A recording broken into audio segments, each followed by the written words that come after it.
Ustazah nak record sepatutnya Ustazah nak. Okay, bismillahirrahmanirrahim. Assalamualaikum warahmatullahi wabarakatuh.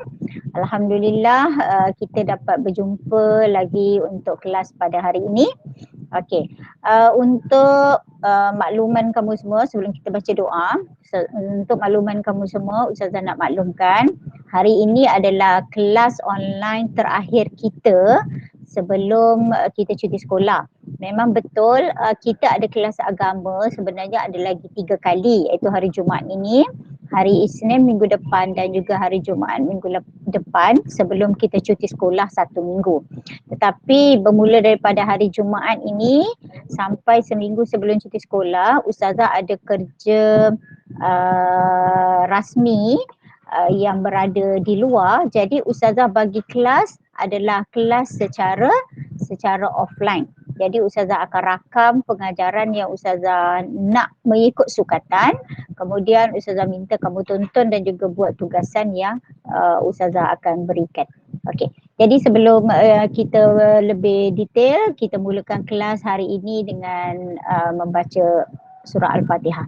Bismillahirrahmanirrahim.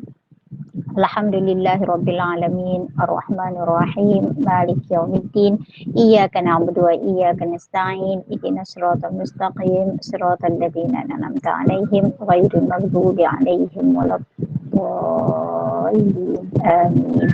Teruskan dengan baca doa. Bismillahirrahmanirrahim. Alhamdulillahirabbil alamin wassalatu wassalamu ala asyrafil anbiya'i wal mursalin wa ala alihi washabbihi ajma'in. Rabbi shrah li sadri wa yassir li amri wahlul 'uqdatam min lisani yafqahu qawli. Allahumma iftah 'alaina hikmataka wa anshur 'alaina min khazaini rahmatika ya arhamar rahimin. Allahumma inni a'udzubika minal baras wal junun wal juzam wa min sayyi'il asqam. Rabbana atina fid dunya hasanah wa fil akhirati hasanah wa qina azabannar wa adkhilnal jannata ma'al abrari aziz ya ghaffar ya rabbal alamin. Sallallahu ala sayyidina Muhammad walhamdulillahi rabbil alamin.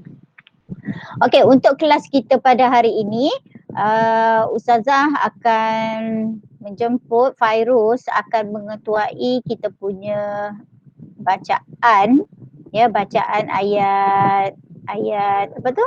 Ayat hafazan kita ya hari ini. Okey. Mustafid dah bersedia belum Mustafid? Bukan Mustafid, bukan Mustafid, Fairuz. Fairuz dah bersedia Fairuz? Dah. Okey. Ustazah akan share bahan ini. Kita akan baca petikan 1, petikan 2 dengan petikan 3 ya Fairuz. Okey, pelajar-pelajar yang lain kita akan baca bersama-sama. Okey, Fairuz nampak bahan yang Ustazah share? Nampak. Okey, jom kita baca sama-sama. Okey, Imam silakan. A'udzubillahi minasyaitonirrajim. Bismillahirrahmanirrahim. Laqad ja'akum rasulun anfusikum azizun 'alaihi ma 'anittum harisun 'alaikum bil mu'minina raufur rahim. فإن تولوا فقل حسبي الله لا إله إلا هو عليه توكلت وهو رب العرش العظيم. أعوذ بالله من الشيطان الرجيم. لو أنزلنا هذا القرآن على جبل لرأيته خاشعا متصدعا من خشية الله وتلك الأمثال نضربها للناس لعلهم يتفكرون. والله الذي لا إله إلا هو عالم الغيب والشهادة هو الرحمن الرحيم. والله الذي لا إله إلا هو الملك القدوس السلام المؤمن المهيمن العزيز الجبار المتكبر سبحان الله عما يشركون. والله الخالق البارئ المصور له الأسماء الحسنى يسبح له ما في السماوات والأرض وهو العزيز الحكيم. أعوذ بالله من الشيطان الرجيم. بسم الله الرحمن الرحيم. قد أفلح المؤمنون الذين هم في صلاتهم خاشعون والذين هم عن اللغو معرضون والذين هم للزكاة فاعلون والذين هم لفروجهم حافظون إلا على أزواجهم أو ما ملكت أيمانهم فإنهم غير ملومين فمن ابتغى وراء ذلك فأولئك هم العادون والذين هم لأماناتهم وعهدهم راعون والذين هم على صلواتهم يحافظون أولئك هم الوارثون الذين يرثون الفردوس هم فيها خالدون صدق الله العظيم. Okey, terima kasih kepada um, kepada siapa tadi? Fairuz, kerana telah menjadi imam untuk bacaan hafazan kita ini. Okey, Ustazah tutup yang ini. Okey, pelajar-pelajar, alhamdulillah kita telah membaca 3 petikan ayat hafazan untuk tingkatan 5. Tingkatan 4 hari ini Ustazah tak sentuh ya. Jadi Ustazah nak ingatkan kepada semua pelajar, ulang kaji, selalu kita melatih membaca ayat-ayat Al-Quran sebagai persediaan sebelum kita akan diuji dalam peperiksaan SPM. Untuk peringatan semua, Ustazah ulang sekali lagi, ayat hafazan, petikan ayat Al-Quran dan juga petikan hadis merupakan 3 elemen yang akan diuji untuk kertas 2 SPM KSSM. Jadi kamu adalah generasi yang pertama untuk KSSM, untuk subjek pendidikan Islam kertas 2 adalah 3 perkara yang akan diuji itu, iaitu bidang tilawah, hafazan dan juga petikan hadis. Okey, baik. Pelajar-pelajar sekalian, hari ini mengikut rancangan pengajaran tahunan, kita akan belajar satu topik baru yang memang kita tidak pernah menyentuhnya sejak daripada alam persekolahan secara rasmi lah.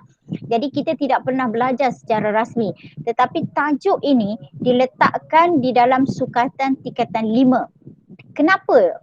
Tingkatan 5 sahaja kita belajar tajuk ini. Dengan andaian pelajar tingkatan 5 adalah pelajar yang sudah menganjak ke usia dewasa dan juga dia faham sebabnya dia akan menuju ke alam tersebut. Okey, ada tak siapa-siapa boleh teka? Rasa tajuk apa? Kahwin. Laju aja yang menjawab tu ya. Akil balik. Okey, mana ada akil balik. Akil balik kita belajar daripada sekolah rendah lagi akil balik. Okey, betul yang kawan Fairuz tadi sebut.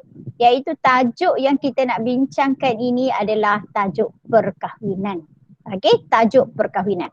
Jadi Ustazah yakin dan percaya semua orang ada keinginan nak kahwin, betul tak? Ada tak sesiapa yang tak ada perasaan nak kahwin? Ada? Tak ada yang respon. Ada tak sesiapa ada perasaan nak kahwin? Fairuz nak kahwin. Ya ke? Okeylah Mustafid. Mustafid, kamu punya perancangan bila kamu nak kahwin? Entahlah. Tak ada. Farah Nadia, kamu rasa target kamu, rasa kita kan, kita ada impian kita kan. Okey, Farah Radia, kamu punya perancangan bila ya rasa sesuai untuk kamu punya usia nak kahwin? Lepas dah habis diploma tak pendigri 25 Ustazah. Dalam sekitar umur 25 nak ikut sunnah Nabi inilah umur 25. Fairuz, kamu berapa?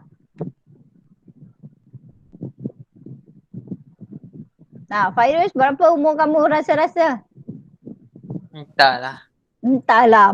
Itu jawapan orang lelaki, tengok jawapan orang perempuan. Terus dia kata, Ustazah habis sekian, okey saya nak kahwin. Itu impian dia. Okey, walau bagaimanapun. Kita orang kena bagi hantaran Ustazah. Walau bagaimanapun, kita sebagai manusia, kita ada impian. tetapi sebenarnya benda-benda itu, jodoh semua adalah benda yang telah ditakdirkan oleh Allah Ta'ala. Kalau kita belajar tingkatan 3 dulu, kita belajar beriman kepada qada dan juga qadar. Jodoh merupakan qada mubram, iaitu qada yang telah ditetapkan oleh Allah Ta'ala. Kita tidak ada kuasa untuk menidakkan atau menafikan, mengiyakan. Bila Allah Ta'ala dah tentukan jodoh kita pada usia sekian, maka itulah waktunya. Memang kadang-kadang kita mengharap, tetapi kalau Allah Ta'ala tak nak bagi lagi pada waktu itu, maknanya adalah hikmah di sebalik yang kita kena berfikir secara positif. Siapa yang jodohnya sudah sampai awal, alhamdulillah, itu rezeki Allah Ta'ala berikan kepada dia. Tetapi sebagai seorang manusia yang nak menganjak ke alam perkahwinan, okey, kamu daripada sekarang dibagi tempoh untuk belajar. Tetapi apabila dah bergelar suami isteri, teruskan mencari ilmu menjadi seorang suami dan juga isteri yang betul-betul matlamatnya untuk mencari redha Allah Ta'ala. Okey, ini adalah permulaan untuk kita belajar secara rasmi. Okey, jadi Ustazah share dulu bahan. Yang ini Ustazah nak kongsi dengan kamu. Okey. Nampak kan bahan Ustazah share ni? Nampak? Nampak. Okey, alhamdulillah. Okey, untuk tajuk perkahwinan ini, dia punya tajuk sangat besar. Sangat besar ya.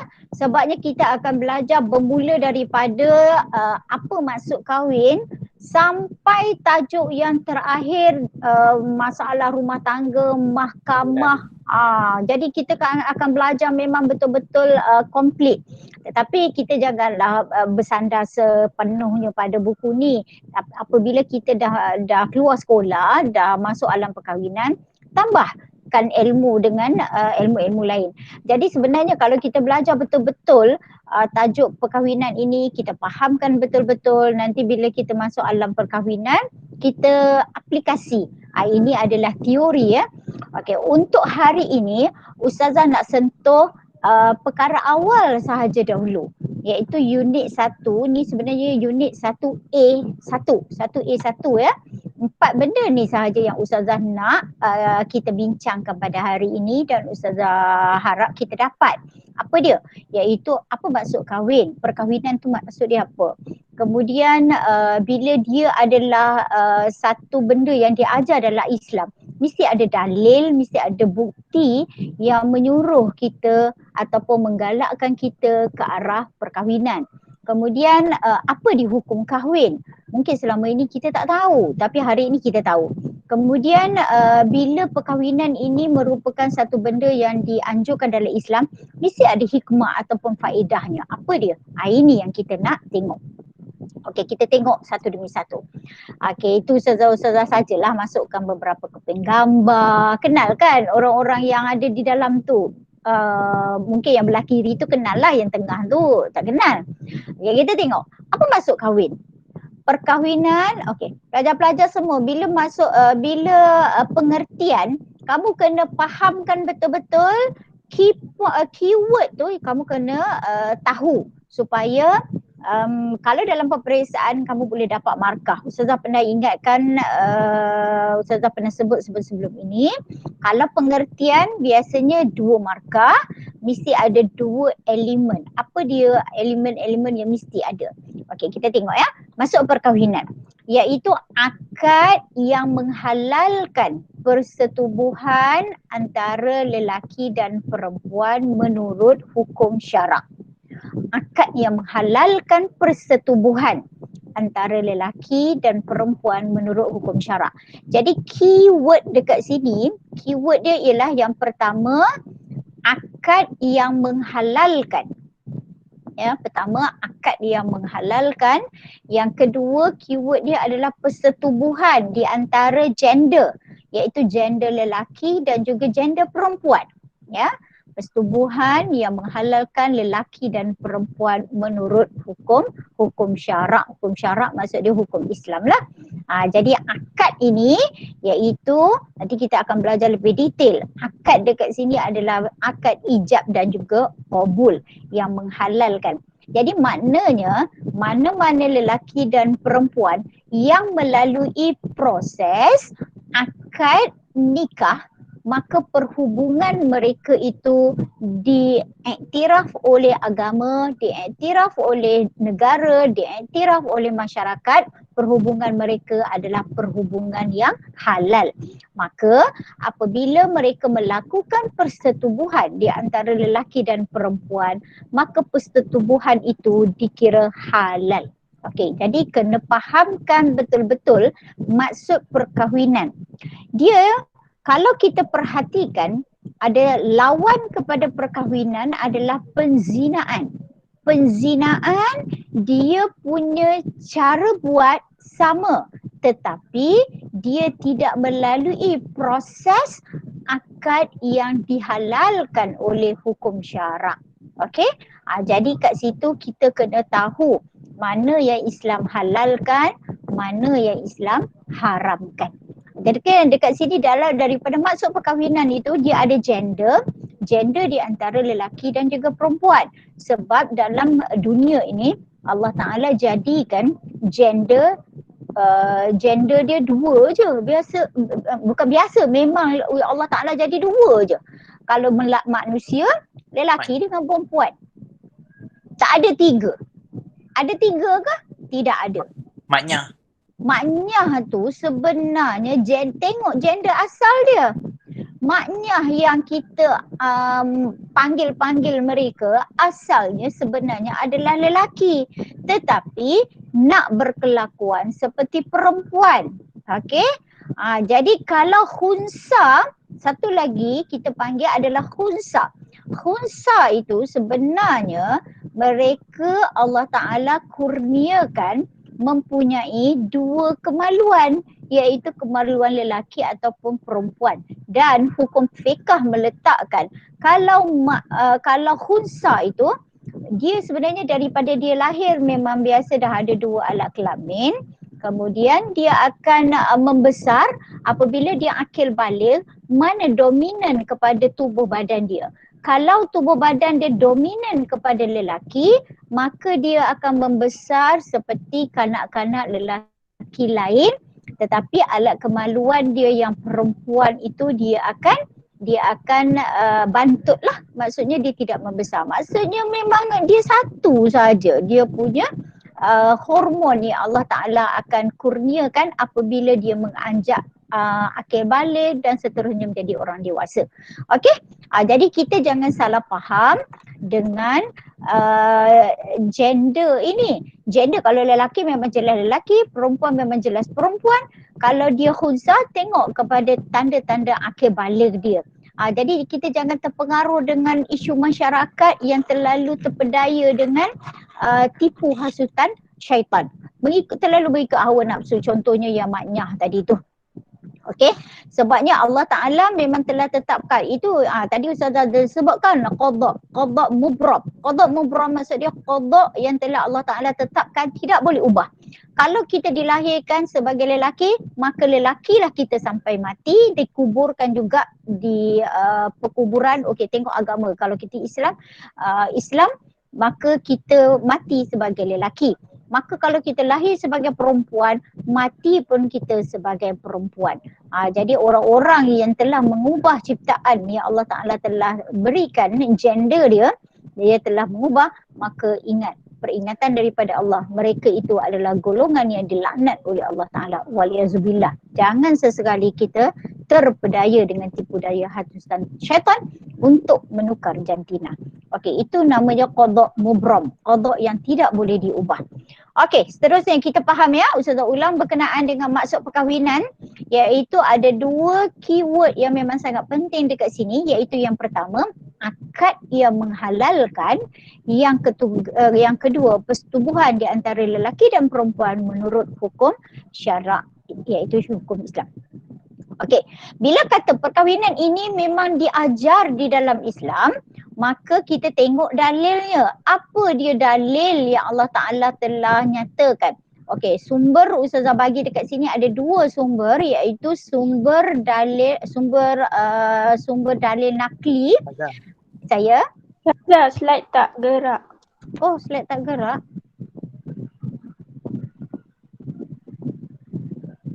Ha, Nampak tak? nampak. Nampak? Okey, kalau Ustazah buat show dia satu je. Yang ni nampak? Dalil nampak Ustazah. Okey, baik. Ustazah terus ya. Okey, Ustazah ambil dalil Al-Quran dan juga dalil hadis.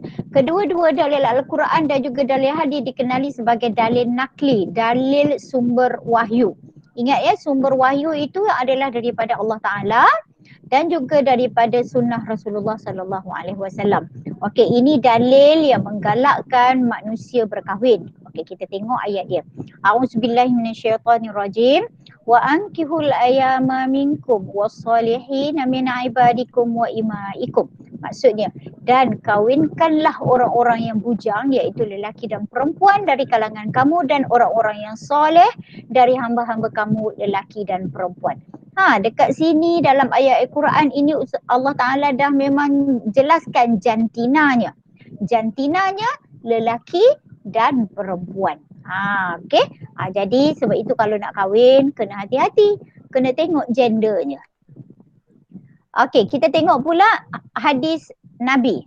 Nampak tak hadis Nabi ni? Slide dia. Nampak? Tak. Oh, tak nampak juga. Dalil Okey. hadis.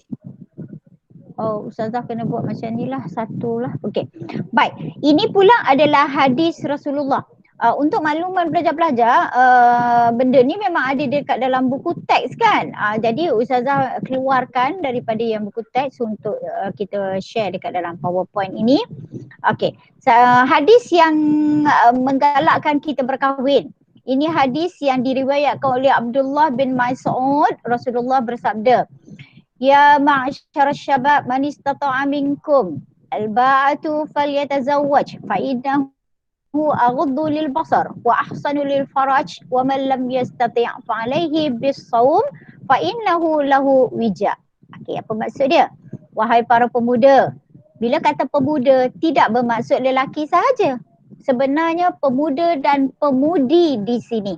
Okey, sesiapa antara kamu yang telah mampu atau juga dah ada kemampuan untuk biaya berkahwin, maka bernikahlah. Kerana nikah itu dapat menundukkan pandangan mata dan juga memelihara faraj, iaitu kemaluan. Dan sesiapa yang belum mampu, ini ajaran Nabi. Siapa yang tak mampu, maka hendaklah dia berpuasa kerana puasa itu dapat menjadi perisai baginya dalam membendung syahwat. Okey, riwayat Bukhari dan juga Muslim. Hadis yang sangat sahih yang diriwayatkan oleh Bukhari dan juga Muslim. Ini hadis yang menggalakkan kita kahwin. Okey. Sebab satu, kahwin itu adalah sunnah Rasulullah sallallahu alaihi wasallam. Tengok dalam hadis ini. Rasulullah kata, siapa yang berkahwin, dia dapat menundukkan pandangan matanya, dapat memelihara kemaluan dia. Okey, peringatan di belakang. Siapa yang tak mampu membiayai perkahwinan, ya, dalam konteks dia tidak mampu, maka anjuran Nabi, anjuran Islam, hendaklah dia banyak berpuasa. Sebabnya bila kita berpuasa, kita faham kan tak lama lagi kita dah nak masuk bulan Ramadan. Bila kita puasa, macam mana kita punya perangai?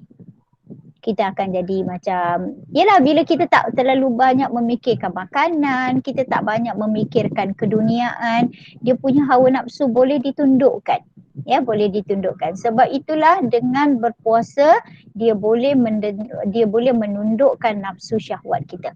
Okey, jadi sesiapa yang keinginan dia kuat tetapi dia tidak mampu, maka banyakkanlah puasa sunat. Banyakkan puasa sunat. Okey, kita tengok slide seterusnya. Okey, bab berkenaan dengan hukum kahwin. Mungkin selama ini kamu tidak tahu berkenaan dengan hukum kahwin. Tak pernah dengar pun. Okey. Tapi sebenarnya hukum kahwin ni dia ada 5 ya. Untuk makluman dia ada 5. Hukum asal kahwin adalah harus. Ya, hukum asal kahwin adalah harus. Maksud harus tu apa? Kita dah belajar daripada tingkatan 1. Buat dapat pahala, tak buat tak dapat apa-apa pun. Ya, tak dapat apa-apa pun sebab dia tengah-tengah. Hukum asal. Tetapi hukum asal kahwin ini dia berubah menjadi 4 hukum yang lain. Maka dia menjadi 5 lah. Okey, kita tengok situasi dia. Yang pertama, bila hukum kahwin ini menjadi harus? Apabila tiada desakan ataupun kita tak ada halangan pun nak kahwin. Kahwin pun boleh, tak kahwin pun boleh. Okey, kahwin pun boleh, tak kahwin pun boleh. Okey, hukum itu berubah menjadi sunat. Okey, yang apabila situasi dia, kita ada keinginan, orang itu ada keinginan nak kahwin. Okey, dia ada perasaan nak kahwin dan dia mampu sediakan nafkah zahir dan juga nafkah batin. Okey, siapa boleh bagi contoh? Apa dia contoh nafkah zahir? Wang. Duit. Dia tak. Okey, dia boleh bagi duit, dia ada duit belanja. Rumah. Lagi? Okey, bagus. Dia boleh sediakan rumah, dia boleh sediakan pakaian kepada pasangan dia. Ini nafkah zahir. Zahir tu maksudnya yang nampak lah, yang nampak. Okey, yang kedua dia boleh sediakan nafkah batin. Apa itu nafkah batin? Anak. Jima. Anak, jima. Okey, maksud nafkah batin dia itu mampu maksud dia tubuh badan dia sihat, dia boleh memberi kepuasan kepada pasangan dia. Batin ini bukannya seksual sahaja ya. Batin ini juga dia melibatkan perasaan, emosi, benda dalaman ya. Okey, jadi jangan kita fikir kahwin ni seksual saja. Salah sesiapa yang memikirkan kahwin itu seks sahaja. Jadi siapa yang fikir kahwin tu seks saja, itu yang rumah tangga tak berapa nak lama tu. Tapi dia kena pastikan bila dia ada kemampuan, lepas tu dia mampu sediakan nafkah zahir dan juga batin, maka hukum perkahwinan itu jadi sunat. Okey, kita tengok hukum yang ketiga. Hukum ketiga, wajib. Apa maksud wajib? Wajib ini mesti kita buat. Kalau kita tak buat, kita jadi berdosa. Itu wajib. Bila situasi orang tu wajib kahwin, wajib bernikah, iaitu apabila dia bimbang, dia terjerumus ke lembah maksiat. Maksiat dekat sini adalah zina. Dia takut kalau dia tak kahwin, dia akan melakukan penzinaan.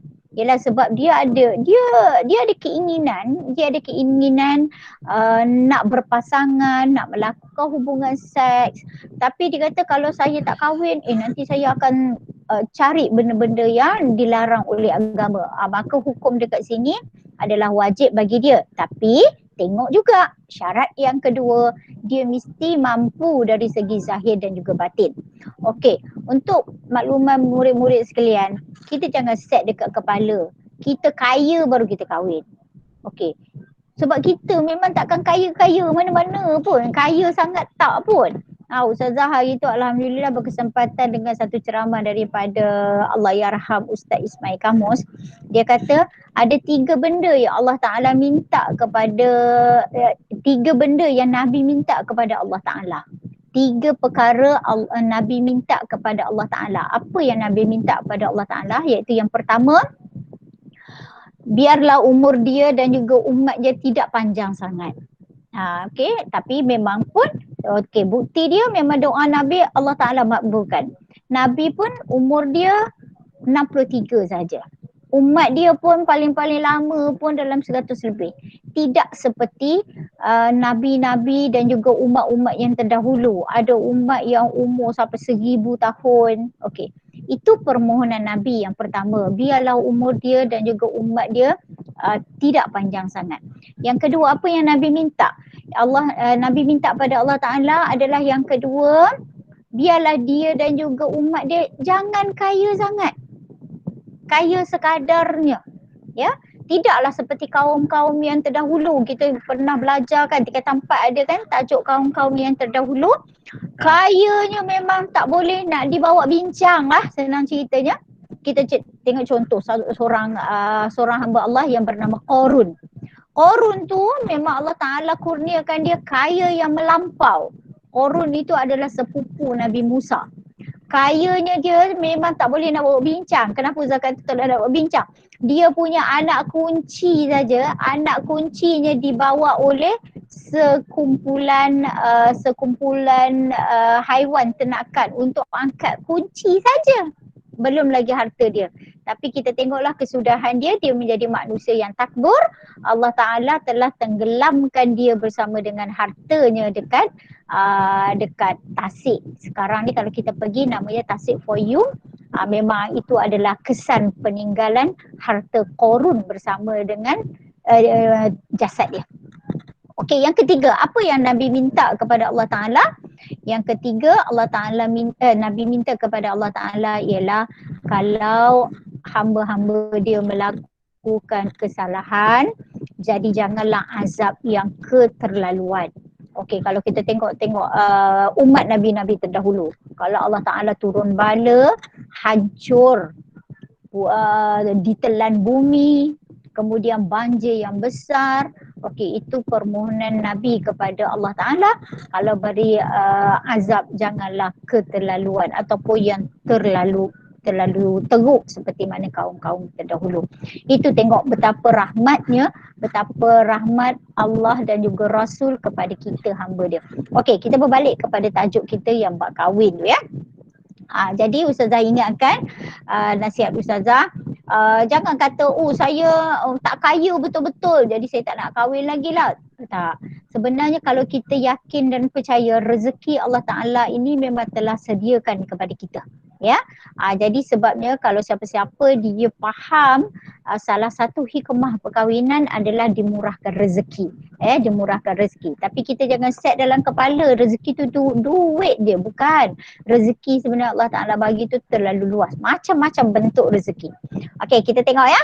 Yang ketiga tadi, hukum kahwin untuk dia, kalau dia takut terjerumus ke lembah zina dan dia mampu sediakan nafkah zahir dan batin, maka wajib untuk dia kahwin. Okey, kita tengok yang hukum yang keempat. Hukumnya makruh. Bila pula makruh orang tu kahwin? Yang pertama, situasinya adalah bila dia ada keinginan nak kahwin tapi dia tak mampu. Dia tak mampu, contohnya dia ada penyakit. Dia ada penyakit HIV contohnya, ataupun dia mati pucuk. Okey? Jadi kat sini kalau dia berkahwin sekalipun, dia akan memberi kezaliman kepada pasangan dia. Okey, yang keempat, yang kelima, haram kahwin. Bila pula kahwin tu haram? Kalau niat dia kahwin nak menzalimi dan juga memudaratkan pasangan dia. Bagi contoh, dia kahwin memang tujuan dia nak melacurkan isteri dia. Wal-iyazubillah.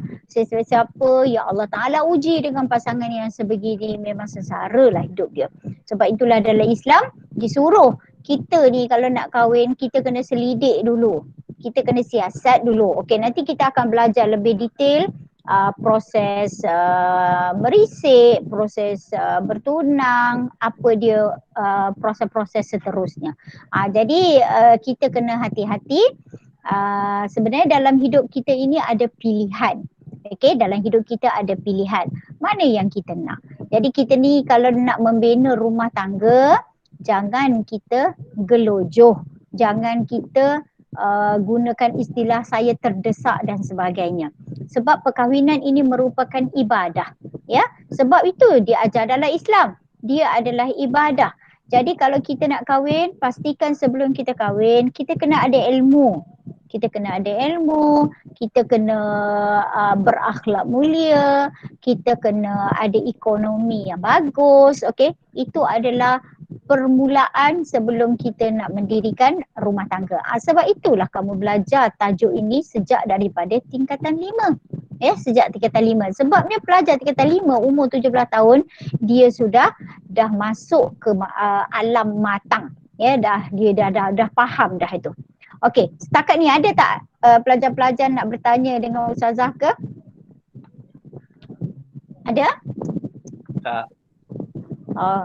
Yang merespon ni Mustafid dengan Fairuz je. Yang lain mana tak ada respon. Budak perempuan diam saja. Ada nak tanya apa-apa ke? Tak ada? Okey, kalau tak ada Ustazah. Ustazah, kalau Ya? lelaki tak kahwin bukan dosa ke? Okey, dia bukan berdosa atau tidak. Kita tengok. Sebenarnya dia antara satu sama lain tidak sama ya. Tidak sama. Tapi tujuan dia tak nak kahwin sebab apa?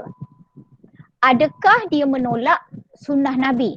Tadi Ustazah dah cakap kan, perkahwinan itu adalah sunnah Nabi. Kalau dia tak kahwin sebabnya dia menolak sunnah Nabi, dia kata saya tak nak kahwin lah. Saya tak kahwin pun tak apa.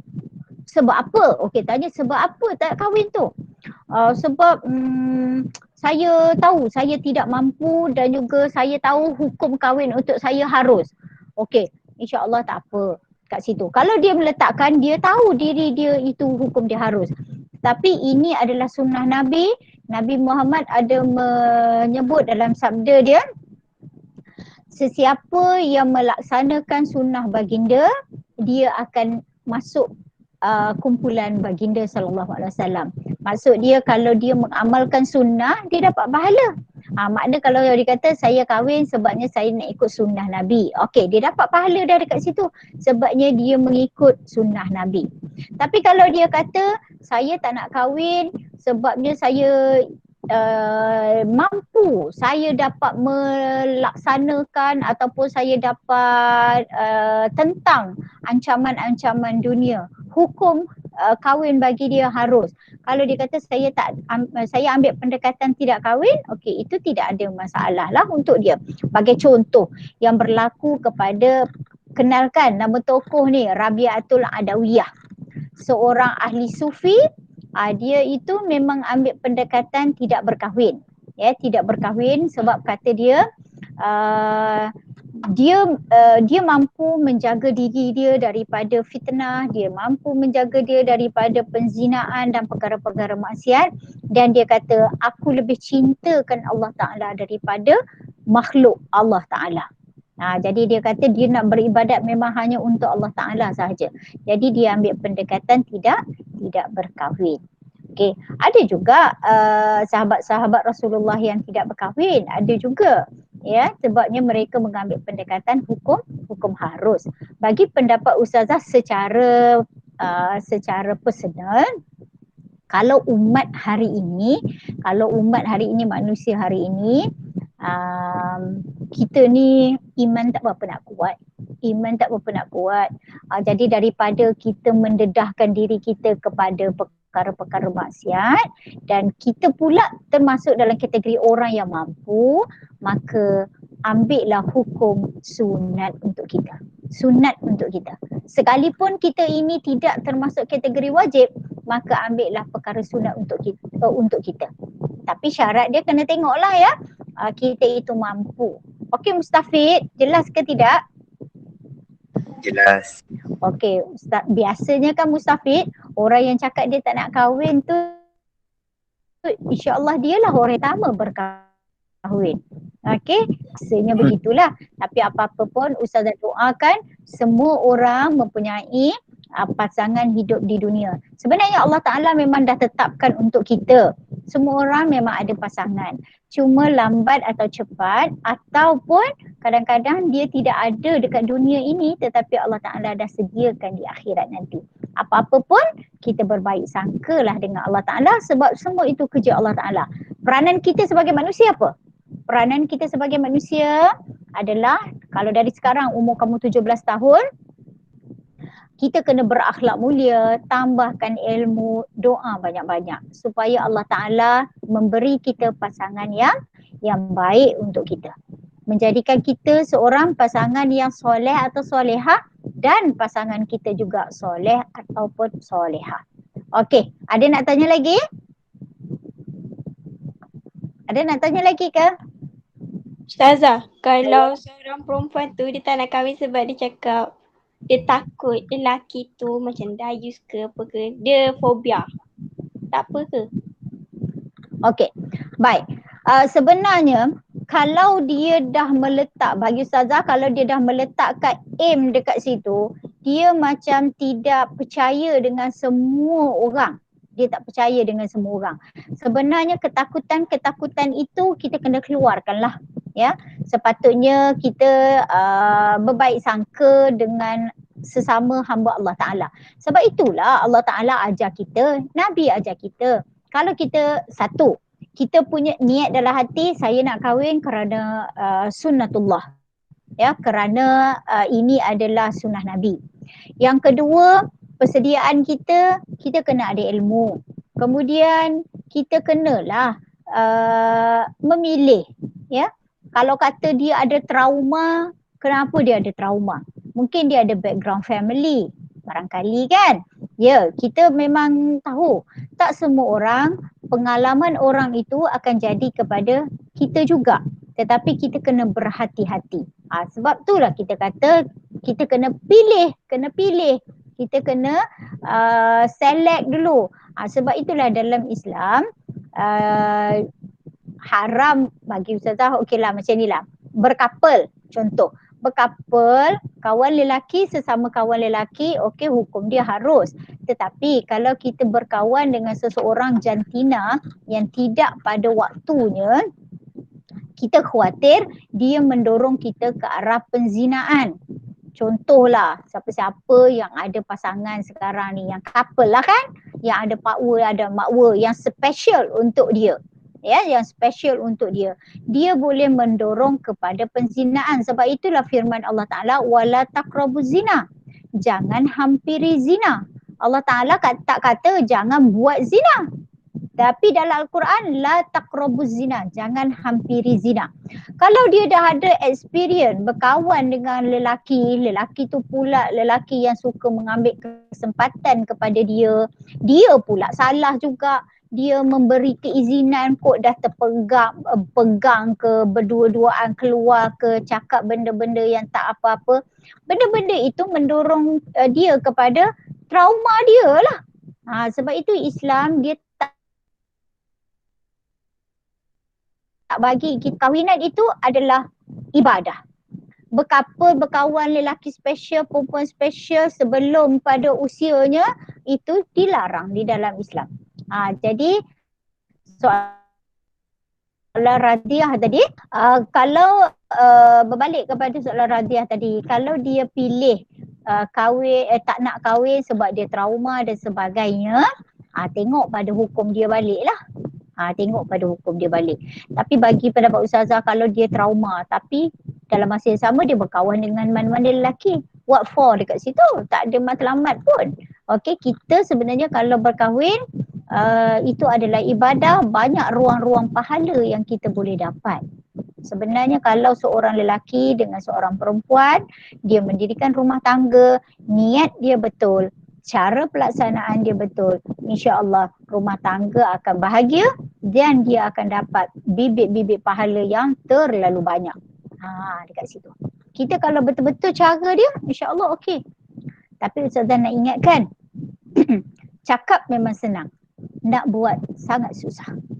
Nak aplikasi tu susah.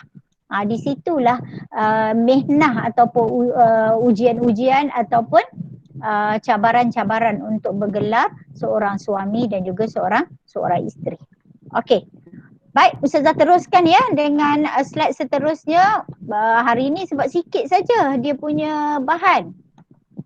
Okey, ini dia hikmah kahwin. Ejaan salah tu. Kahwin. Apa dia hikmah kahwin? Bila kata kahwin itu adalah ibadah, apa dia faedah yang Allah Ta'ala telah sediakan? Iaitu kita tengok yang pertama, sebenarnya kahwin ini merupakan tuntutan batin dan merupakan fitrah manusia. Kita manusia, baik lelaki baik perempuan, memang ada keinginan suka kepada lain jantina. Itu fitrah kita. Ya, fitrah kita. Tetapi salurkan kepada jalan yang sepatutnya. Bukanlah katanya usia sekarang 17 tahun bercinta. Bukan itu, ya. Jadi Fitrah kita sekarang, kamu umur 17 tahun, belum lagi menuju ke alam perkahwinan.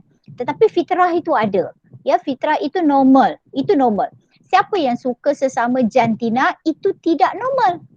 Sebab itu sesiapa yang suka kepada lain jantina, Allah Ta'ala akan laknat dia seperti mana yang berlaku kepada kaum Nabi Lut. Lelaki suka lelaki, perempuan suka perempuan, kemudian melakukan pula persetubuhan. Maka kita tengok apa yang berlaku kepada kaum Nabi Lut. Mereka telah diazab oleh Allah Ta'ala. Satu kampung mereka telah ditenggelamkan di bumi dan Allah Ta'ala bertukarkan mereka menjadi batu. Apabila ahli arkeologi telah melakukan kajian purba, mereka telah menjumpai ratusan manusia, ya, ribuan manusia dalam keadaan bertukar menjadi batu yang bercantum. Antara dua sedang melakukan hubungan seks secara terbuka. Itu yang Allah Ta'ala azab kepada kaum Nabi Lut sebab mereka suka sesama jantina. Okey, kalau kamu belajar tingkatan 4 pun adakah hukuman dosa-dosa besar? Liwat ada, itu termasuk hukuman dosa besar. Musahaqah, iaitu perempuan suka kepada perempuan, apa hukuman dia?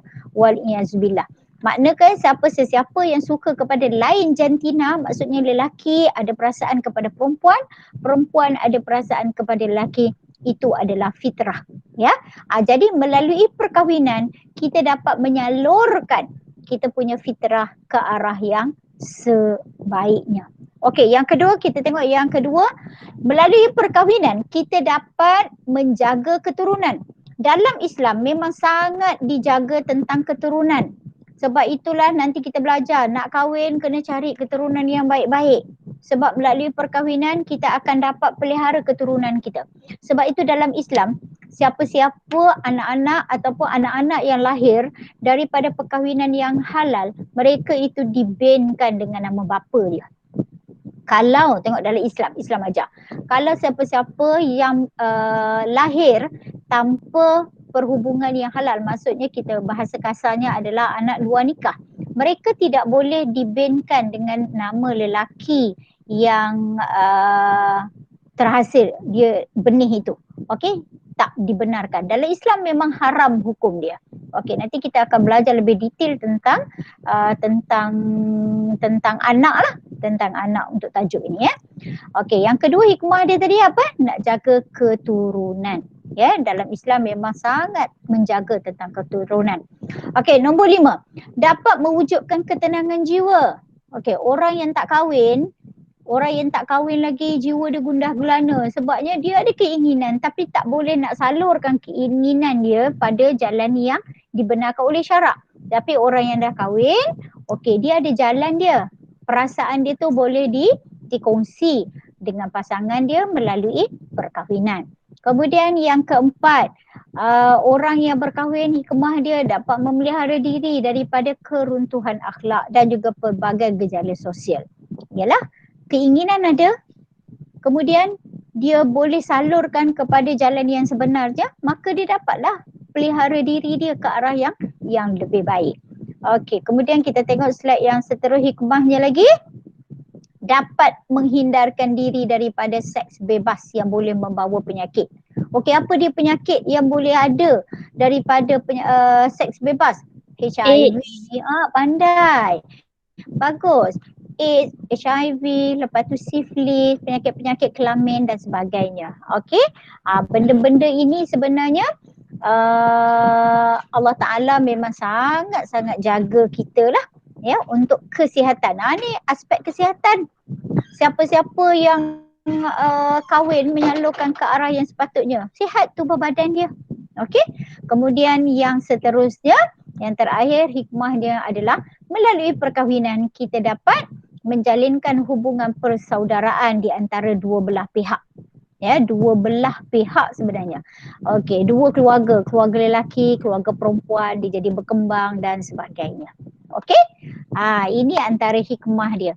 Jadi hikmah ni biasanya memang akan ditanyalah dalam peperiksaan. Kenapa ibadah ini Allah Ta'ala perintahkan kepada kita dan sebagainya. Okey, baik. Ustazah nak Last kali Ustazah nak kita dengar nasyid ni sama-sama. Boleh ke tidak?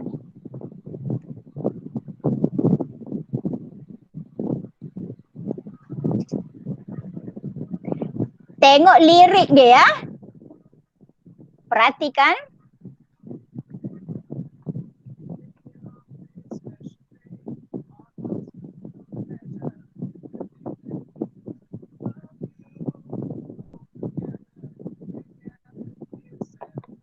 Ustazah tak dengar.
Okey.